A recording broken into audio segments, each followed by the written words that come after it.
Wala po sa aming tahanan. Ako po ay naglalakad ngayon papunta sa aming sakayan.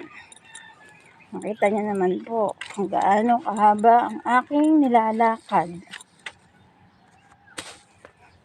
Kaya sa mga nais bumili, pumunta lang po kayo sa aking pwesto alas 6 ng umaga at matatagpuan niyo po ako doon.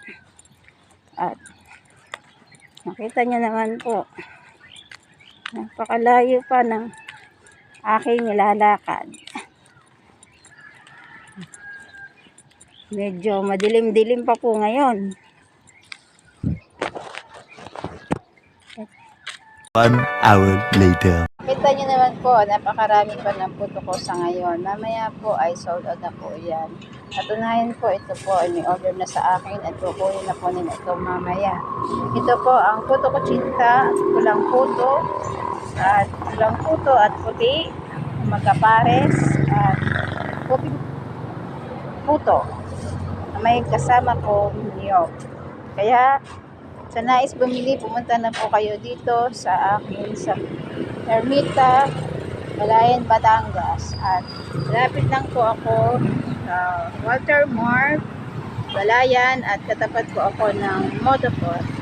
Sa mga nais bumili, ay pasyalan niyo lang po ako dito sa aking pwesto. Narito po ako ng alas 6 ng umaga hanggang alas 9 ng umaga. Nakita niyo naman po, mamaya po ay sold out na po ito. Sa lahat ng bumibili at sa mga bibili pa, maraming salamat po. Buhay po tayong lahat. A few moments later. Alang araw mga friend, sold out na po ang aking puto. Kaya sa mga gustong bumili, bukas na lang po kayo bumili. Katunayan, wala na pong laman ang aking bakod. Ito lang po ako ng alas 6 ng umaga, alas 9 ng umaga sa Ermita, Balayan, Batangas. Tapat po ako ng Motoport at malapit lang po ako sa Walter Mart. Kaya sa lahat ng bumili at sa bibili pa, maraming salamat po. Mabuhay po tayong lahat.